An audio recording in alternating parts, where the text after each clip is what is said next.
nalaman ko na po yung tunay kong sakit po mga kalingap.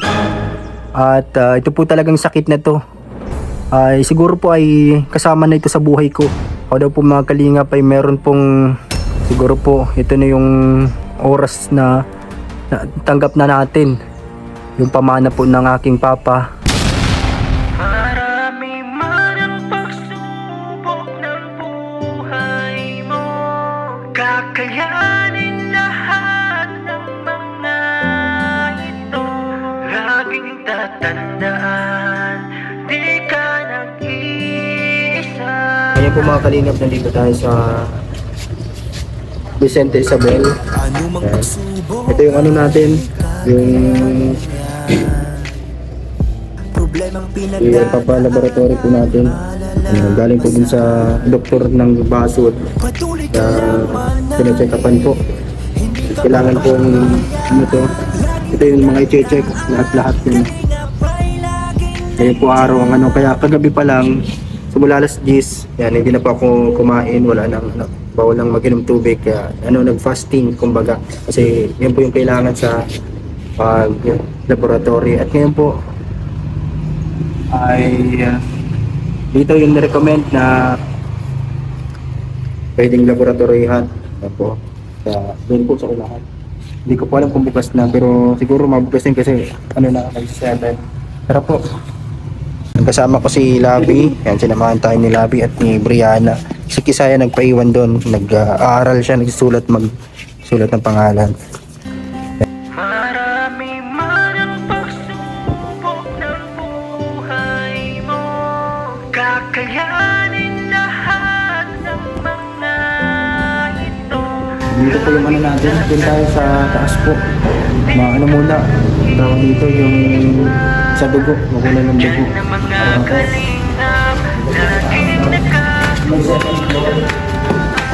Yung kakatapos lang po magkuha ng dugo para sa blood test po. Tapos urinalysis naman sunod, ang ihi para mag-check din po. At mamaya yung ECG at X-ray, mamaya mga 9 po. Pero sabi nila ng doktor, bawal kasi magbigay sa loob, pwede na pong uminom ng tubig at kumain. Pagkatapos po ng urinalysis, mag-ihi. Tapos mamaya pa po after lunch yung result. Tapos mamaya pupunta kami din kay Dr. Joel De Los Reyes dahil po sa Basud, yung nag-recommend sa amin dito or nag-refer dito po sa Vicente Isabel na pinalaboratory natin. Tara po.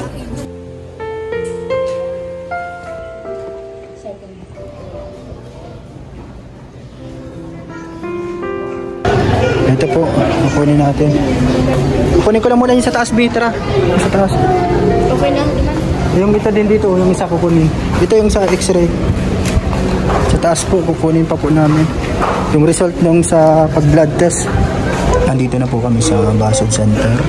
Sa health center po ng Basud. Nandito yung result ng ano natin, ng mga lab test. Yung sa ECG, nandito. Tapos yung sa blood test, pati na po yung sa X-ray. Kasama ko si Labi, si Brianna. Yan, inabot na kami dito ng 1:41 ng hapon. At din po sa loob si Dr. De Los Reyes. Yan, number 40. Yan, naghihintay po kami dito sa pila. Yan, sana pumayag si Doc na i-vlog natin yung yung result mamaya, yung niya, pag-explain. Yan, siguro kasama natin. Dito may mga nakapila dito.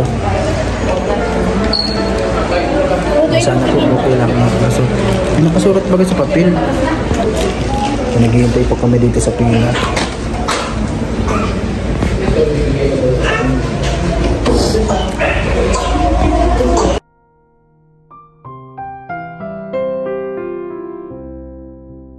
Dito na po, kami na po yung sunod. Dito po sa health center po. Nasa loob po si Dr. Joel De Los Reyes. Hello po mga kalingap. Mapagpalang araw po sa inyong lahat, sa lahat po ng mga nanonood sa ating vlogs. Maraming salamat po sa patuloy na suporta sa ating bawat upload. Yung araw na ito hindi po ako nakapasok. Nagpaalam po ako na magpapalaboratory or magpapalab test po kaninang umaga. At nakuha ko lang po yung result. Nakuha lang po namin yung result po ng laboratory test kanina pong 1:00 ng hapon. At dumiretso kami doon sa Basud Health Center po, doon sa aking doktor na pina-check-upan, kay Dr. Joel De Los Reyes ng bayan po ng Basud. At pinakita ko sa kanya yung result po at pina-interpret, pinabasa po kung ano po talaga yung tunay ko pong karamdaman. Ngayon po, mga kalingap, maibigan, alam ko na po kung bakit ganito yung nararamdaman ko. Kung bakit may mga time na nahihilo ako, may mga time na parang pakiramdam ko makulaps ako. Mga kalingap, maibigan, may mga time na tinatamlay yung katawan ko, nagtatamlay, parang walang energy, walang gana, na hindi ko po alam kung ano. Ngayon po, dahil po sa pagpa-lab test, mga kalingap, maibigan, pagpa-laboratory test ko, ay nalaman ko na po yung dahilan kung ano po talaga yung tunay na nararamdaman ko, yung sakit ko po talaga, mga kalingap. Maraming salamat po sa mga advice ninyo, sa mga magagandang comment, yung mga payo ninyo sa akin na magpatuloy sa pagpasok, ayan, magpatuloy sa misyon. Ito po yung ginagawa ko ngayon. Nitong nakalipas na araw po, sinubukan ko pong pumasok. Tiningnan ko yung kung kaya po ng katawan ko na makapasok, makasama. Yun po, kinaya naman po. Pero talagang hindi ko po naiwasan na talagang tayo ay hinihingal. Siguro doon lang talaga sa layo ng pinuntahan, mga kalingap. At unti-unti ko po sinasana yung sarili ko ulit na makalabas po. Kasi parang natutrauma ako na lumabas, hindi po ako ano pong masyado. Kasi parang naiisip ko na kapag naglabas ako, matutumba ako dyan sa kalsada, o kaya may makulaps. Basta po, marami pong nasa isip ko, mga kalingap, maibigan. Pasensya na po at maraming salamat sa mga nakakaintindi. Ngayon po, nalaman ko na po yung tunay kong sakit po, mga kalingap. At ito po talagang sakit na to ay siguro po ay kasama na ito sa buhay ko at hindi po may iwasan talaga. Kasi ito po ay nagmula pa sa lolo ko hanggang sa kay papa, sa aking papa po, na ganun din po yung sakit niya bago siya nawala, maibigan, mga kalingap. Yan po. Base po sa result, base po din sa result ng laboratory test po, mga kalingap, at sa pag-interpret po ni Dr. Joel De Los Reyes, ako daw po mga kalingap ay meron pong type 2 diabetes. Ako po ay diabetic po, mga kalingap. Mataas po yung sugar ko. Doon po sa result, yung FBS ko po, yung fasting blood sugar ko po ay umabot po ng nasa 14 plus. Dapat usually daw po ang normal ay nasa 3.90 something hanggang mga 5.90, mga ganyan. Bali triple po yung taas po ng sugar po. And sabi ni Dr. De Los Reyes, yun po yung nagiging dahilan kung bakit yung katawan ko minsan ay parang tinatamlay kasi hindi makadaloy po yung dugo. Yung dugo ko po ay sobrang lapot daw po. At hindi po makadaloy sa katawan, sa utak. Pero yun na po, yun po ay base po dun sa result. Mataas yung sugar ko po. Siguro sa mga iniinom din po, mga mahilig kasi ako sa mga soda, soft drinks, ganyan, iba't ibang mga coffee. At yun nga po, sabi ko sa inyo, nasa lahi na din po namin siguro. Simula sa papa ko Yan po yung kanyang naging karamdaman din po. At yung lolo ko po. Yan. Kasi po ang diabetes po ay ano po, talagang namamana. Ayan. Siguro po ito na yung oras na tanggap na natin yung pamana po ng aking papa. Yan po. Kasi ito talagang ganito pong karamdaman po. Nung buhay pa si papa, nakita ko po yung kanyang paghihirap po sa sakit na ganito, diabetes. Halos 4 na taon simula po pag first year college ko hanggang makagraduate ako, nakikita ko yung paghihirap niya sa sakit na to. Halos lahat ng makakaya namin ginawa namin kahit walang-wala kami noon para mapagamot siya.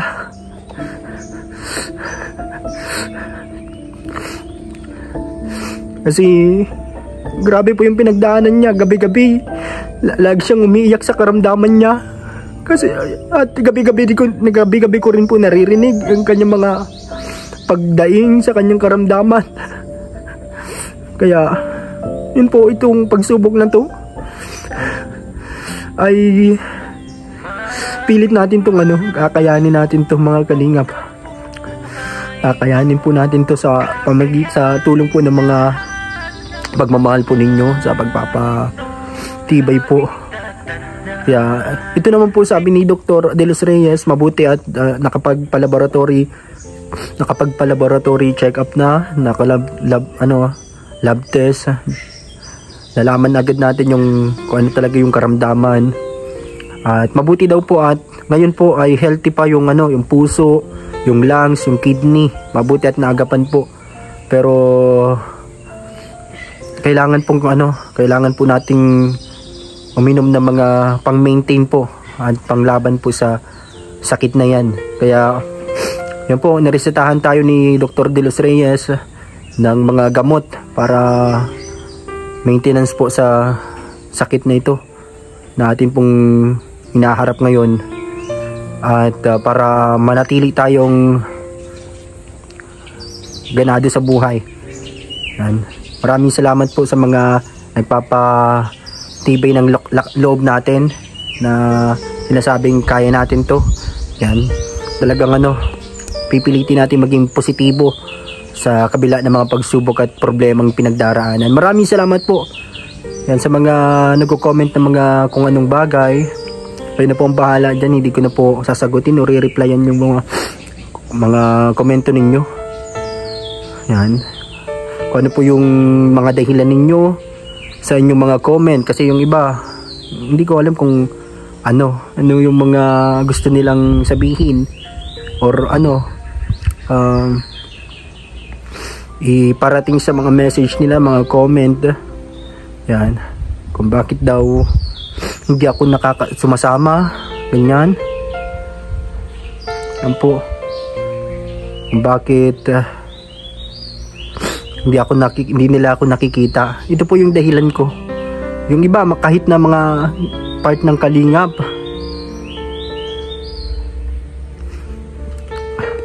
hindi ko alam kung bakit nila ganyan ang comment nila, mga message nila, kung bakit ganun ang inyong mga sinasabi.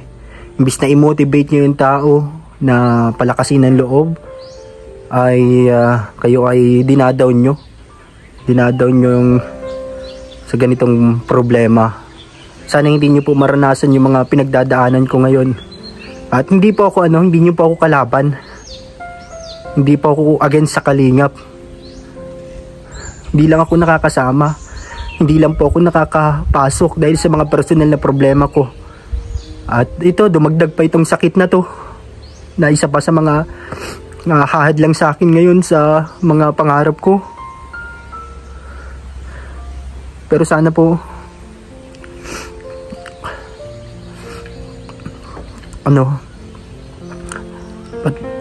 isama nyo po ako sa mga prayers nyo na mas lalo pong tumibay yung aking pong loob, na mas maging matatag pa. Salamat po sa mga kasama ko sa K-Boys na mababait, na laging nandyan sa atin. Hindi tayo pinaplastic or kung ano yung ano nila, pinapakita, talagang totoo kasi ganun ako sa kanila. Hindi lang ako yung taong masalita, hindi lang ako yung taong mahilig mag kung anong sabihin. Tahimik lang po talaga kasi ako. Basta ako po, totoo po yung pinapakita ko sa kanila.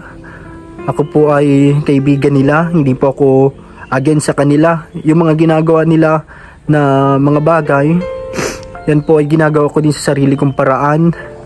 At syempre, maraming salamat po sa mga nakakaintindi. Hindi na po ako magsasabi pa ng kung ano. Yan, nasabi ko na po sa inyo.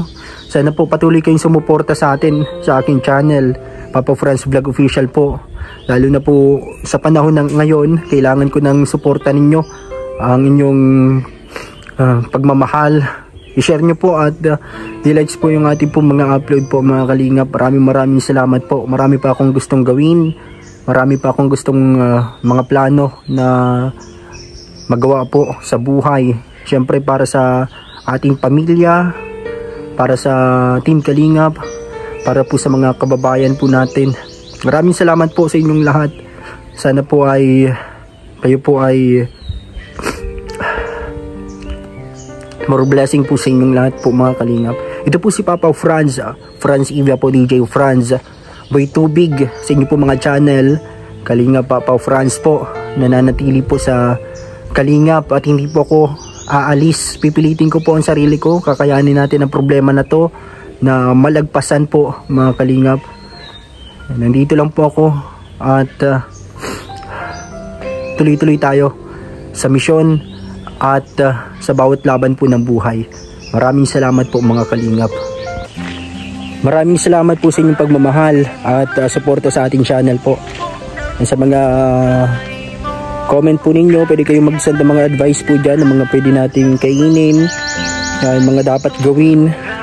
At binabasa ko po yan isa-isa. Maraming salamat po sa lahat ng may mga experience na sa ganitong problema. Yan, comment ko lang po yan. Babasahin ko po lahat po yan at sana po palagi kayong manood sa ating channel. Maraming salamat po sa inyong lahat po. Follow nyo po ang ating page, Kalinga Papa Franz or Franz Ivia Facebook account. Yan, DJ Franz po, Papa Franz Vlog Official. Bye bye po. God bless. Hindi ka pababayaan, laging tatandaan, Kalingap ay laging nandyan. Team Kalingap na handang tumulong sa nangangailangan. Lahat ay gagawin para sila ay matulungan. Mga taong naghihirap at walang-wala sa buhay, nandyan kayo para sila ay matulungan. Kuya Val Santos Matubang at iyong mga kasama sa paghahatid ng tulong sa abot ng makakaya. Tuloy-tuloy nyo lang ang inyong ginagawa. Tunay na paglingap sa may hirap na kapwa. Marami man ang pagsubok ng buhay mo, kakayanin lahat ng mga ito. Laging tatandaan, di ka nag-iisa. Nandyan na mga kalingap, laging nakasuporta.